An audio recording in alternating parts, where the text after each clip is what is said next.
The policy back then, at least at the firm, was you can't take a deposition or even defend a deposition until year 5. What? We do things opposite. Like I have a few lawyers that were trying cases while in law school. Like you identify that unique talent, why not nurture it? Ironically, although this was a labor and employment firm in Atlanta where you have a lot of African Americans, I was the only black male lawyer there. And how do you feel about like being a black trial lawyer? I'm not gonna lie that it's not in the back of my mind sometimes. A lot of that stuff sometimes is in your mind, and all you have to do is just thinking about connecting with people. And if you have a good case, you have a good case. So.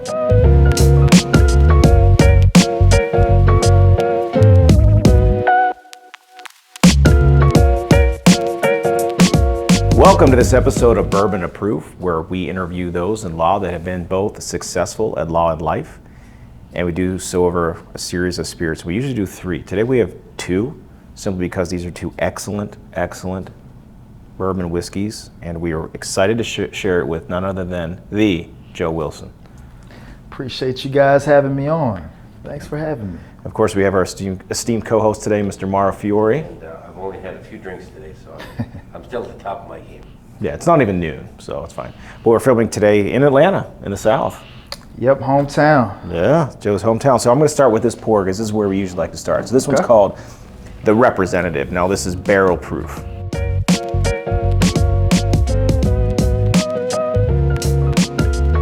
So this one's coming in hot. Barrel proof, what's that? Educate me. So barrel proof is when it comes out the barrel, that's what it is. Okay. They don't have to dumb it down or get it down. So bottled and bond means it's usually 100 proof. You see bottled and bond, 100 proof, 50% alcohol. Okay. Barrel proof is usually stronger than that. So this one is going to be 114 or 115 proof. So you're looking at about 57% alcohol. But the reason I selected this one, so this was aged for at least 2 congressional terms, as they say, and it does say right here.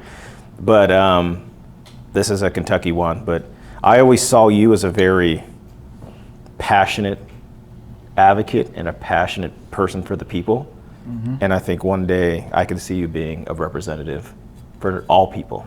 So I'm giving you a good pour, Joe Wilson. Thank you. Very fitting. Let's taste this one out. 115 proof. We haven't had anything this spicy on this trip. That's why we're doing just these pours, but I saved it for this because we're at the tail end of our tour. Yes. Joe, to the South. To the South. Not the old South, but Not the old South, new South.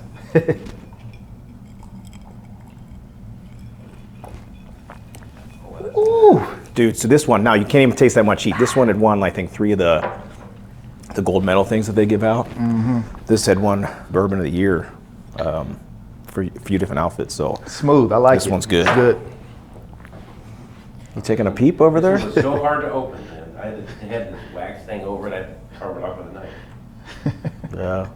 So, Joe, I mean, if those of you that are watching or listening that don't know Joe, college athlete, law school, started working for a firm that didn't really work out well. Right. And you said, fuck this, I'm a trial lawyer, what am I doing?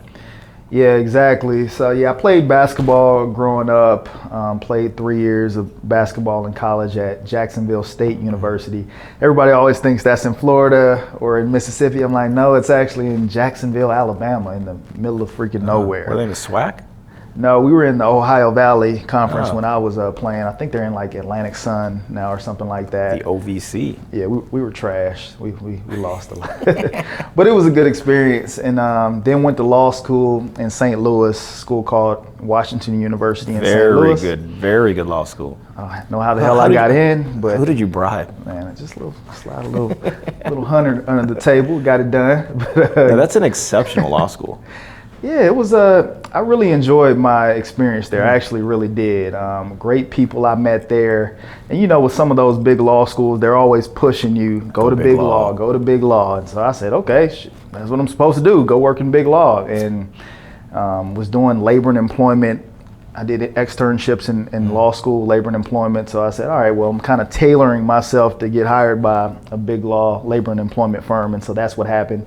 Got hired by this firm called Fisher Phillips here in Atlanta. I know Fisher Phillips. Very good firm. Yeah. Very good firm. It just was not a fit for me and my personality and what I wanted to do, which was to try cases. So, in that path, you're not happy. I used to do a lot of employment. I don't do so much anymore, but we should do employment. We got sued too many times personally. That's That's what EPL's for. Exactly. It's just a little liability coverage, Let them handle We it. used to do a lot of plaintiff employment cases, and Fisher and Phillips was on the defense a lot. Really? Yeah. And They're good lawyers. They would just paper the cases crazy. Yeah. They'd file every motion, demur, motion to strike, MSJ, and then at the end of the day, they settle the case with you. Yeah. But after They're they fair. milked it Yeah. dry. And we also, so we're filming today at Crisp headquarters in Atlanta, and they actually put in, you know what Sonic Ice is? This is Sonic Ice. From the Sonic drive-thrus, No. I like It's supposed to be good ice. I do We go too. to Sonic- They call Sonic different things in different places. It's not Sonic, it's like Checkers? No, is that something else? No, checkers and rallies. Rallies, yeah. Ah. Rallies was in Alabama where I went to college, and Another Checkers place is here. called Checkers, but it's the same exact restaurant. But Sonic is Sonic everywhere. Yeah. Sonic's in LA. That's cool. Yeah, but one of my very good friends is a trial lawyer partner at Fisher Phillips. Okay. Yeah, went to undergrad with him in D.C. He almost got stabbed once while I was there. It was pretty interesting. By one of our friends. He was just drunk and tried to stab him for no reason. Wow, that just bring glad back he- some memories. Glad he escaped that one. he escaped. I think we've all been in some situations in college where things could have went left, but Oh, yeah. thankfully they didn't. And I still like, that memory's coming back, but I just remember laughing so hard. You will stab him. Why would you stab Why? him? If I didn't even have a knife to begin with. This drunk swimmer tried to stab my buddy Lonnie. Yeah, so I mean, did you ever think about, I was in DC and actually have the Capitol tattooed on my arm. I've always, like that. yeah, I always wanted to do something like that as an after career. But have you ever had thoughts about that? Because I've been seeing a lot of your social media and you're crushing it as a trial lawyer right now. And you're very well known for doing that, but you're doing a lot of like civil rights stuff.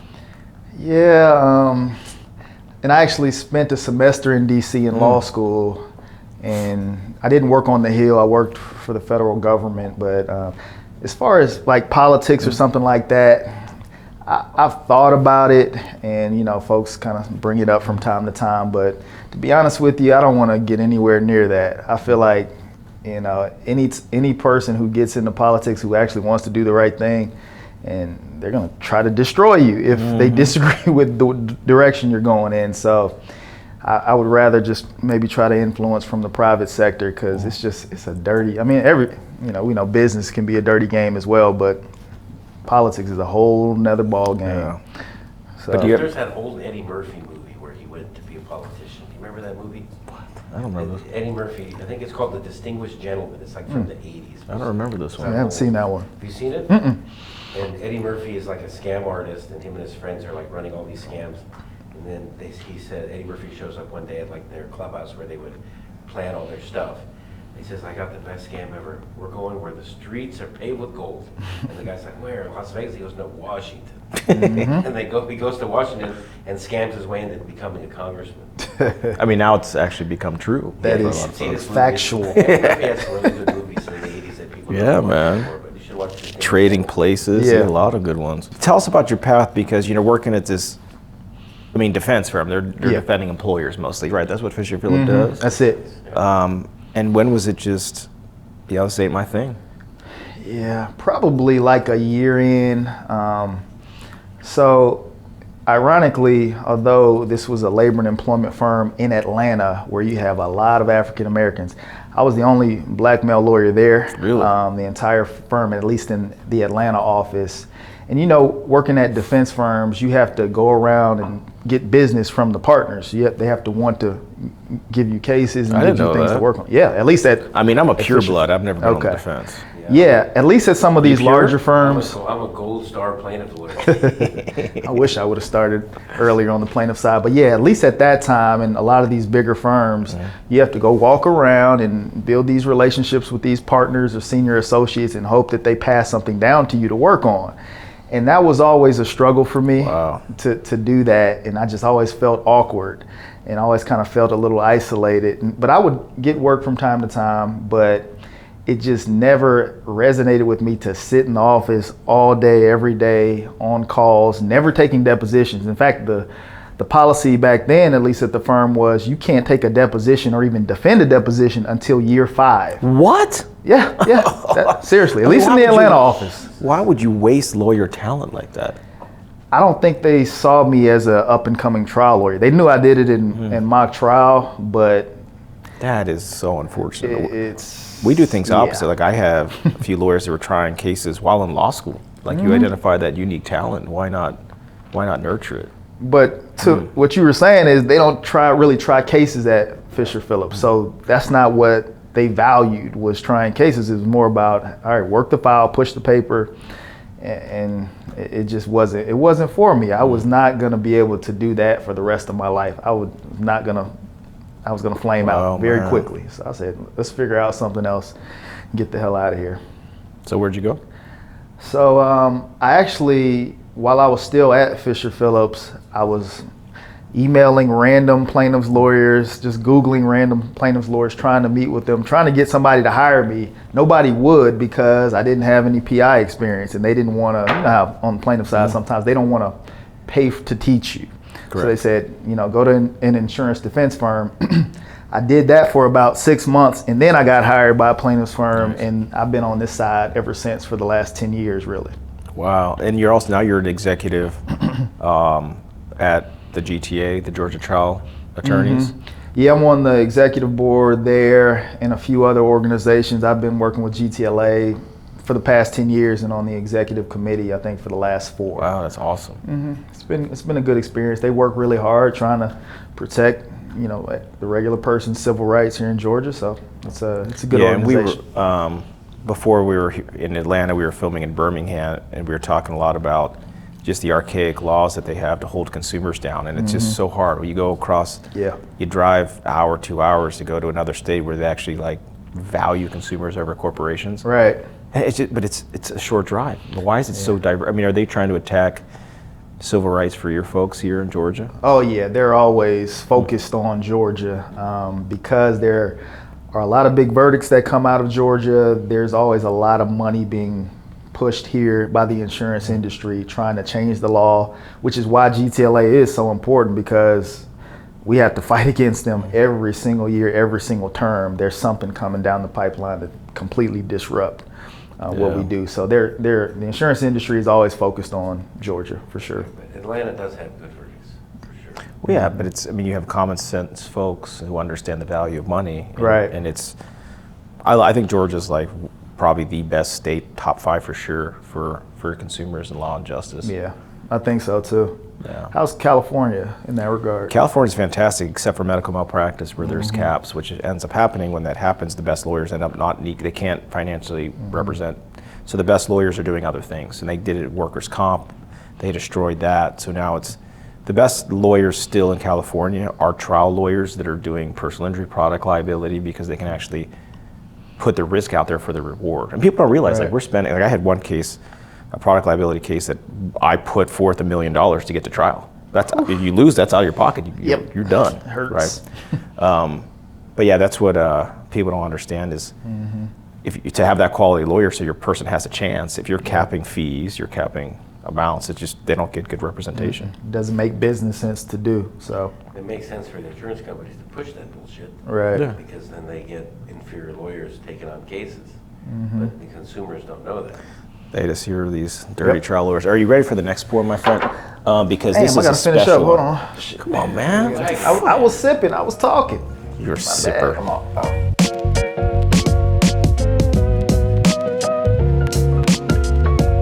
This is a very special. This is the Pappy 23. So Alex Shonera gave this to us in Alabama. He's here in Georgia and pretty much everywhere. Alex everywhere.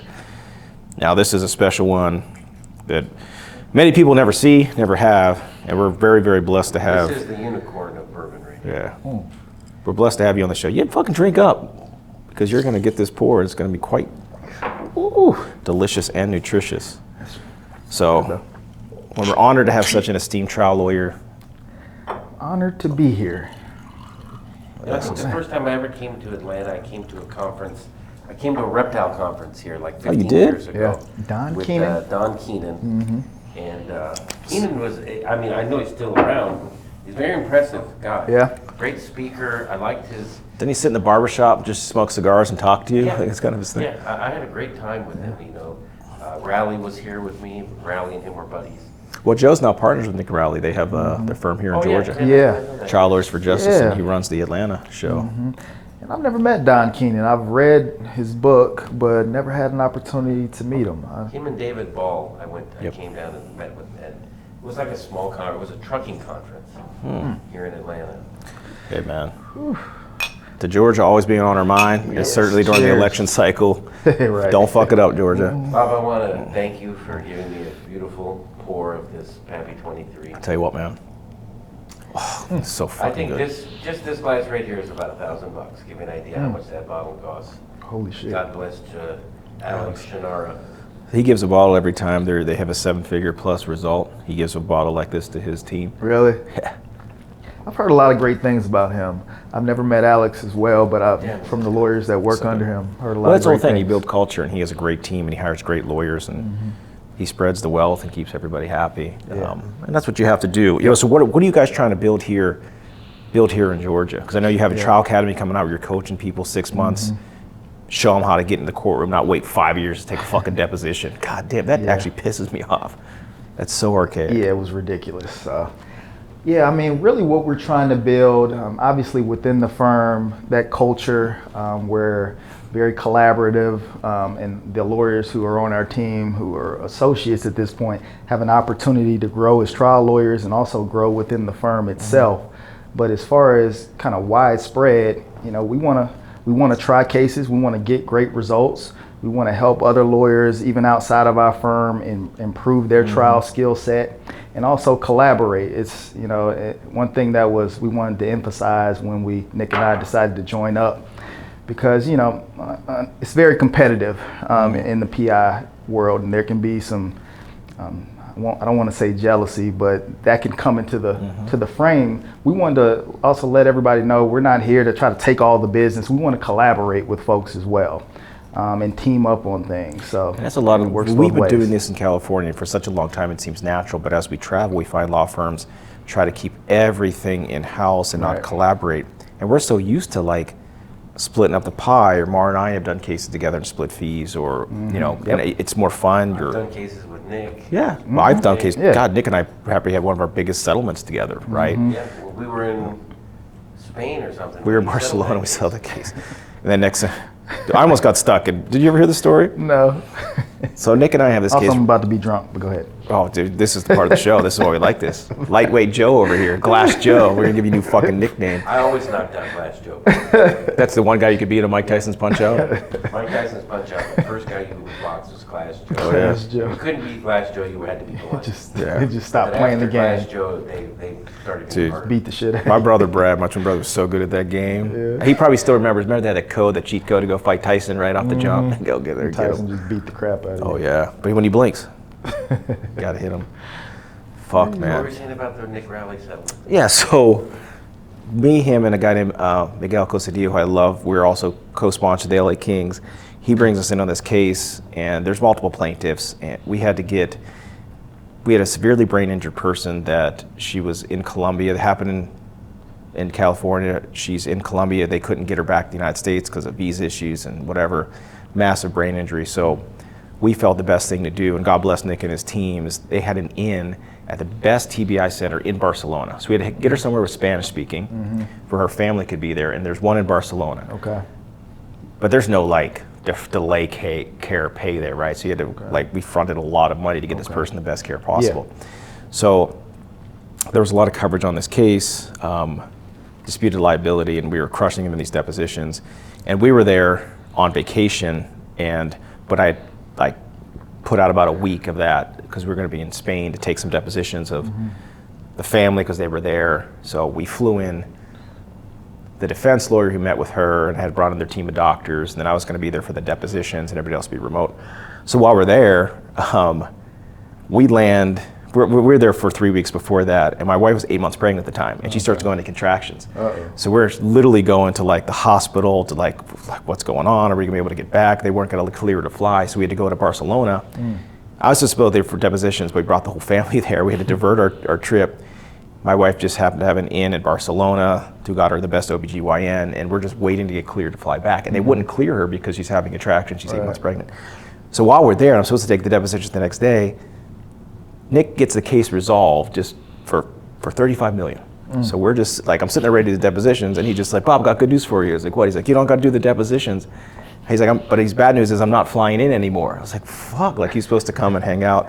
He's like, but I know you need to get home too, so I'm still sending the jet. Oh, man. Dude, so this guy, I've never flown private like that before. He lands his jet, Miguel's on the jet, our co-counsel. We do a night in Barcelona, my wife gets cleared from the OBGYN. An hour later, we're on the plane with our other 2 little girls and got back home. Wow. We would have had a Spanish baby if that didn't happen. Wow. Which would have been cool in That's itself. a cool story, man. Yeah. That's Nick, though. He's a good man. He's just a good-hearted dude, man. Good-hearted dude. And how you guys are trying a lot of cases together. Yeah, we tried our first one together last year.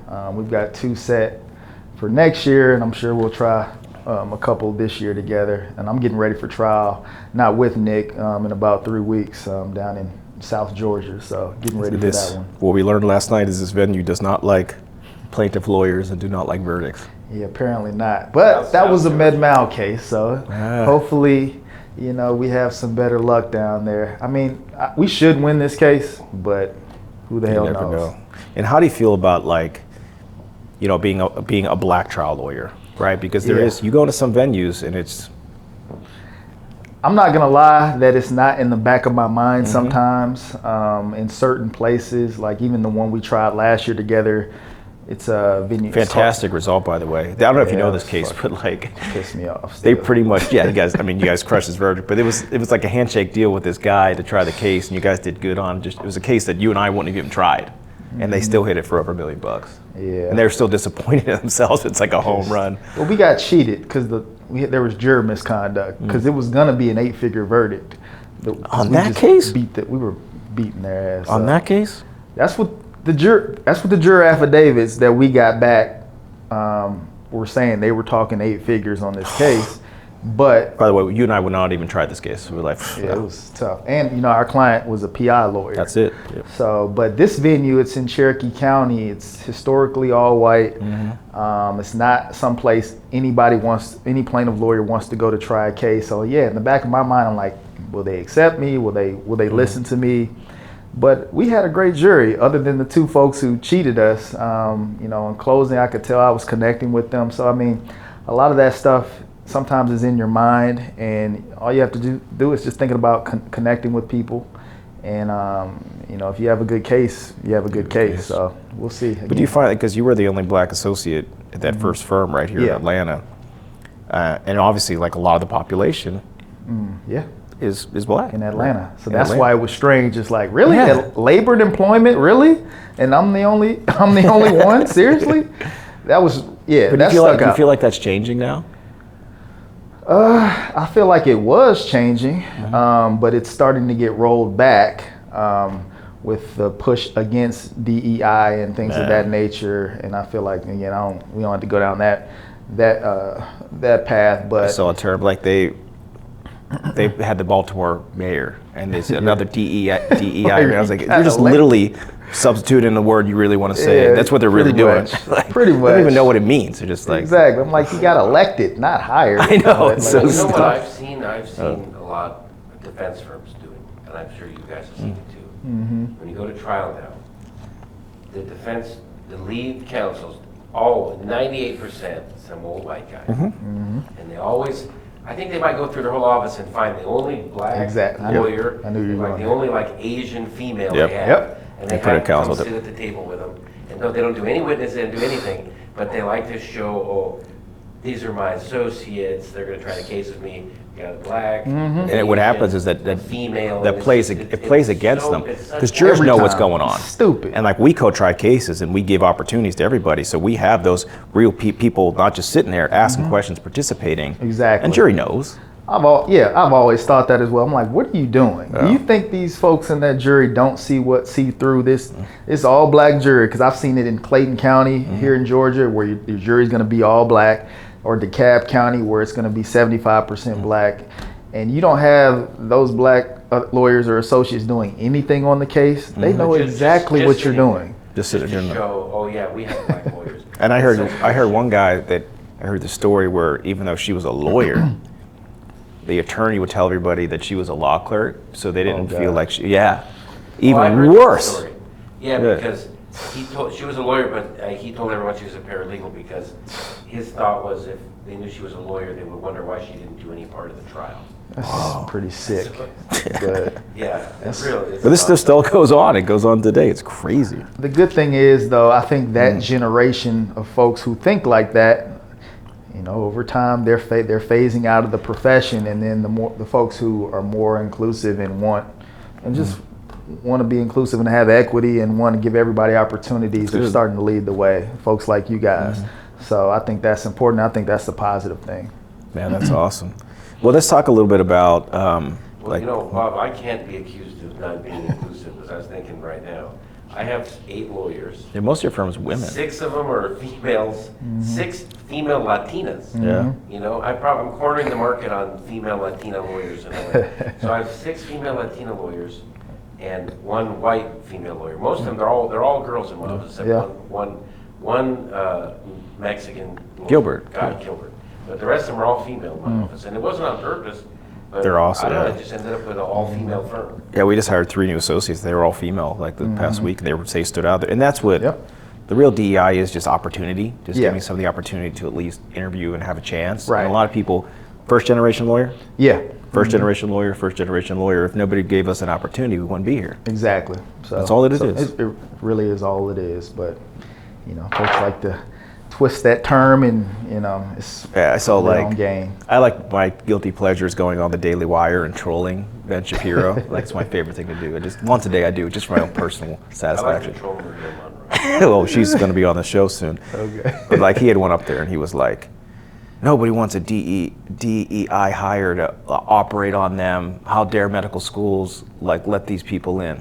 And I was like, I was like, well, they let them in, but you still need to pass the medical board. You still need to like do all these things. Exactly. So, like maybe they got in for an opportunity. Maybe they failed out. Maybe they're top of the class. Right. Like, Exactly. and it gets people so angry. Oh, like, what are you talking about? Like, you don't just hire or whatever. It's just Critical thinking has gone out the window. window. It's just whatever. I don't know. It's nonsense. But yeah. So, how close are you to finishing yours? Because I know you're sipping this one because it's so good. Because we do 3 pours here, Joe.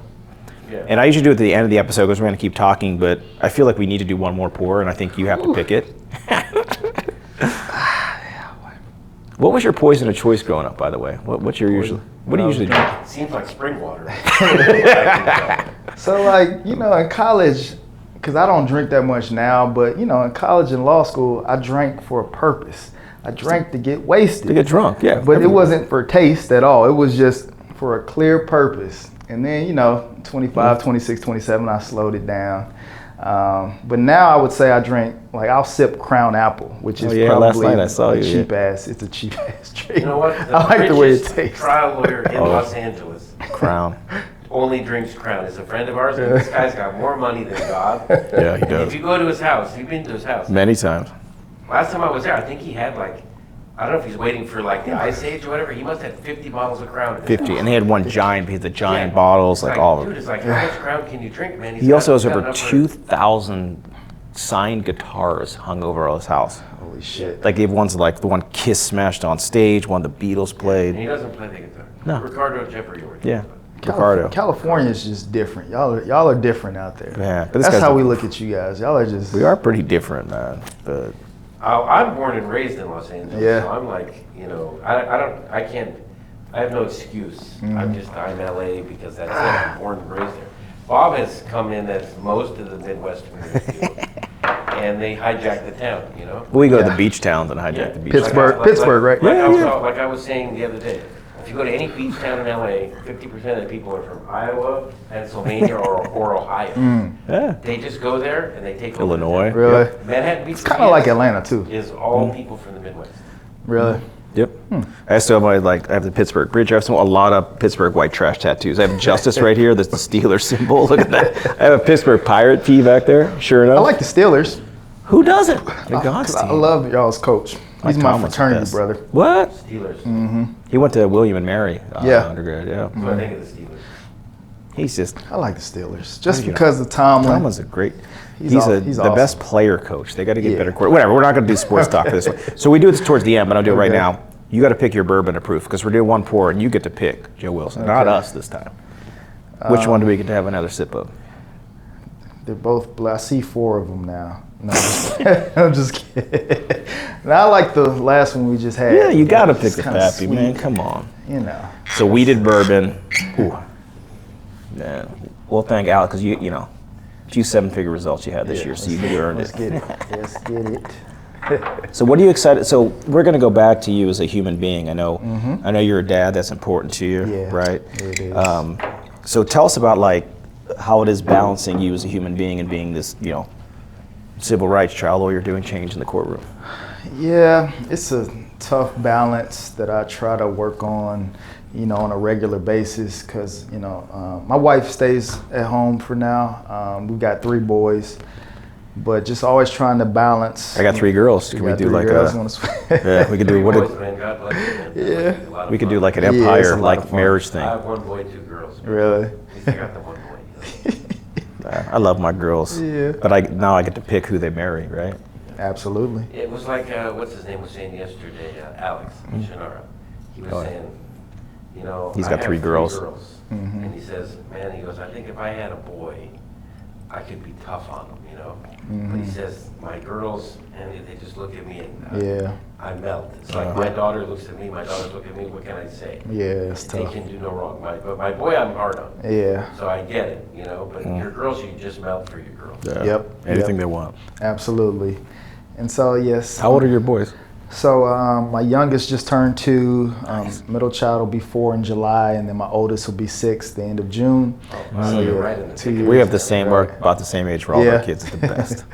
So it's a lot of fun, a lot of play fighting and wrestling and all that stuff. So it's a lot of fun, but just trying to balance the work aspect and also making sure I'm there to go to soccer. Because you also own your firm, you're doing the business side of things, you're trying the cases, sometimes gone for weeks at a time, and you got little kids, you're probably Coach Joe. Yeah. Too. Yep, I'm all of those things, and also just I'm obviously married as well, just trying to make sure she understands like why I have to spend so much time, and she's very understanding, but it's a daily thing, making sure we're communicating because it's a tough balance. Yeah, it's tough. My wife understands, but our wives were together last night with our good friend and Gary Dordik's wife had a birthday party, and our wives were there. And I think it's important for the spouses in the industry to get together because I need to do a better job. I need to do a better job about that. Yeah, you should get intertwined, but because that's a good point. You got to come on vacation with us. That's a great point. What you have to I do. never thought about that. that. Cabo with us. Yeah. He was in Cabo last time with us, but he didn't bring his wife. Come to Cabo, come with us next. It's in May, and we'll all hang out. That's a great point. Yeah. But it's very important for your partner or spouse to because they got to be understanding because it is at times we're very stressed and you're in the moment, you're in trial. That's for sure. And especially if you're with Charlies for Justice, you're gonna be all over the country sometimes. Yeah, sometimes. No, that's something to think about. I didn't think about it that way. It's like making sure she, is meeting other trial lawyers' wives who are kind of dealing with the same lifestyle. Courtney's a little different because she's also involved in trying cases. That's different. But our wives they're best friends, and we travel a lot together. And all my best friends are lawyers. Really? Sure. Yeah, all of them. Yeah. Okay. But my brothers are lawyers too now. My dad's an old truck driver. Everybody always asks, like, we should call you Bob. I'm like, yeah, call me Bob, but just remember, when you ask for the firm, ask for Robert, because my dad's name is Bob, and he's Big Bob. And he's been doing this joke since he thinks it's the funniest shit in the world. So people used to call my house, and they would say, is Bob there? Is Bobby there? And my dad would answer them. He's like, do you want Big Bob or Little Bob? And they were like, Little Bob, I guess. And he's like, you know why they call him Little Bob? And I'm like, give me the phone, Dad. You're doing this shit. He still does this joke at the firm. He thinks it's hilarious. I got a almost 70-year-old man playing tricks. I love it, man. Yeah, he's funny. What's that over there? I knew he was gonna This motherfucker. I knew he was gonna do some shit like that. We met for the first time yesterday, and I should have expected that shit.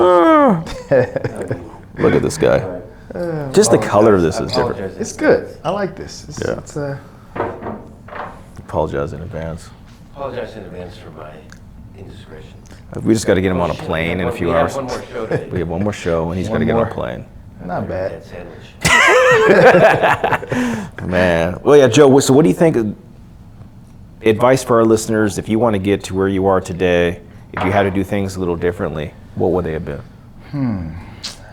I think if I could do things differently, I wish I would have been a bit more focused at my first job and really trying to do my best. Because if I'm honest with you, I hated it there. So I didn't give my best. So I regret that. But if you gave your best, you might still be there.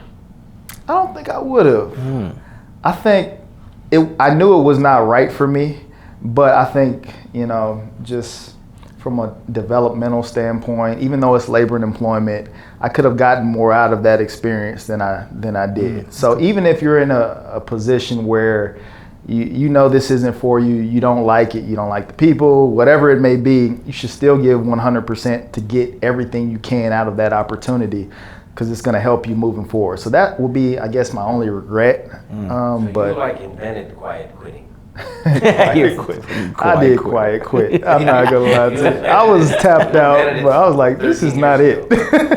I like the money, but this isn't it for me. So But that's where they try to get you, those golden handcuffs. They give you a nice little salary, make it a little comfortable. I love making Chase it just too 120. much. Yeah. Yeah, baby. I got me a little Audi A5. I felt like I was the guy. Yeah, But, I read something the other day that said that being comfortable is where dreams go to die. Ooh, I like that. And it really is. it's true. It's true. Luckily for me, I never was comfortable. Every firm I worked at, the feds knocking on the door. Including his own. It had the feds knocking on the door. Oh my I remember God. one time, I was working at a firm. The feds raided the place, right, a PI firm. And my paralegal... Excuse me? My paralegal had 2 boxes of files. This is paper files, I'm right? sorry. My paralegal had 2 boxes of files that cases he referred to the firm. It's like, these motherfuckers ain't taking my files. He had 2 boxes of files like this. He ran for it, right? And I was right behind him. He dropped 1 box, okay? He dropped a box of files, and he didn't turn back for it. So I scooped it up. And that's how he started his firm. And I never heard from the Oh my paralegal God. again. So then after a couple of weeks, I called That's a the real client and I story. said, hey, there's been a change in your case. You got a new lawyer. Who's that? Me. Your other lawyers are in jail, federal Oh, prison. really? Oh, wow, that's great. Yeah, so there's about 15 files in there. They were good kids. Got you started. Yeah. I got him out of the hallway. He went up to the roof. He wasn't messing around. This guy was climbing ladders with his best files. Like, he dropped his B files. The A files he didn't drop. He's crazy as hell. But yeah, that's long time. Statute of Hey, man, limitations. it's over with, man. Man. 23 years ago. Oh my They're God, just Mara. cases, too, This one you think he's joking. It's No, not. I'm not joking. That was just the first time Right. they read about The it. first raid. Yeah. He'll tell, there's another story off camera he'll tell about another raid, which I've heard, and it's just, that's my ab work. I don't do a lot of crunches, but I just listen to Mara and laugh so hard I that see. I Yeah, I got develop my a party workout ball. in for today. Thank you, sir. Joe Wilson, thank you for coming on, brother. Thank you for enlightening us on your journey. Always Enjoy appreciate it. you, brother. Thanks, guys. And thank you for letting us open this bottle of Pappy and have Mara share stupid I'm stories. taking that with me. Sorry, guys. Yeah, over your dead body. Last sip.